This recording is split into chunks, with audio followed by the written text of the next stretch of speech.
ഇന്ന് തന്നെ ഡൗൺലോഡ് ചെയ്യൂ. കാണൂ നിങ്ങളുടെ ഫേവറേറ്റ് ഷോസ്. ഋതിക മേഡത്തിന്റെ മെസ്സേജ് ആണല്ലോ.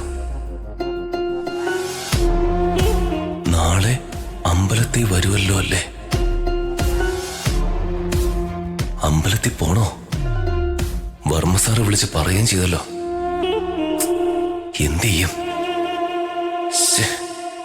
ആകെ കൺഫ്യൂഷനിലായല്ലോ.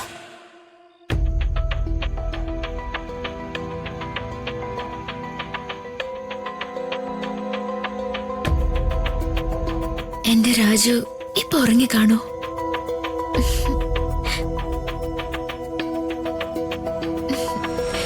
നീ ഉറങ്ങിയോടാ?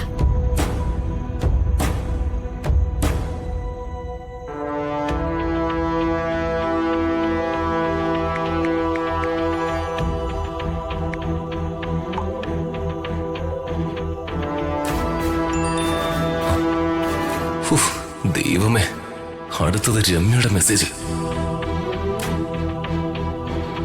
ഇത് വലിയ ശല്യമായല്ലോ.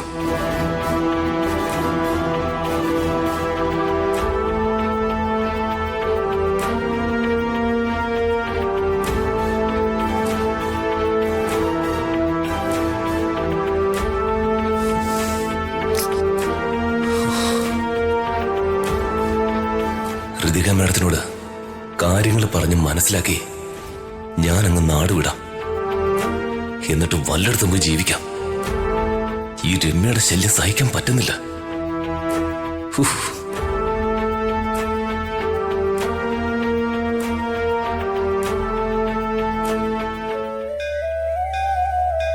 അമ്മേ മഹാമായേ,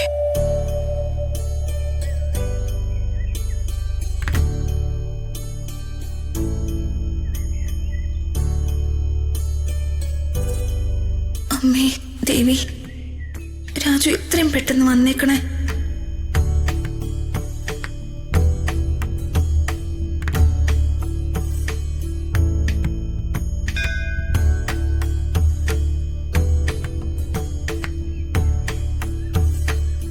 ദേവി മഹാമായേ, സർവേശ്വരി, എന്റെ കുഞ്ഞിന്റെ കല്യാണം ഒരു കുഴപ്പവും കൂടാതെ നടത്തിയേക്കണേ.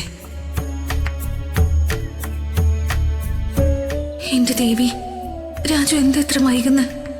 ഒന്ന് പെട്ടെന്ന് വരണേ.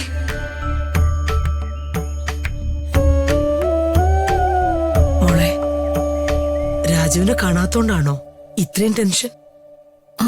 അമ്മമ്മ, അതിനെന്തിനാ മോൾ ഇത്രയും ടെൻഷൻ അടിക്കുന്നേ? നമ്മൾ അമ്പലത്തിലല്ലേ നിൽക്കുന്നത്.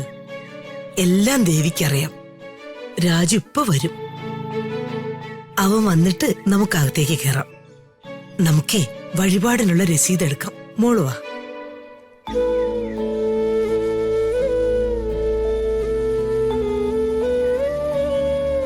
ഒരു വഴിപാടുണ്ട്. പെരുന്നാളും പറഞ്ഞോളൂ. ഋതിക വർമ്മ.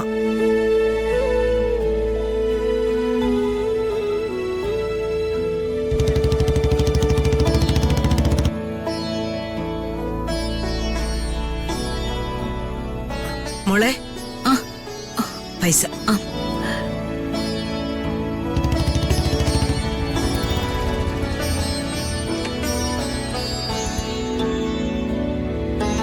ദേ രാജു വന്നല്ലോ. അകലെ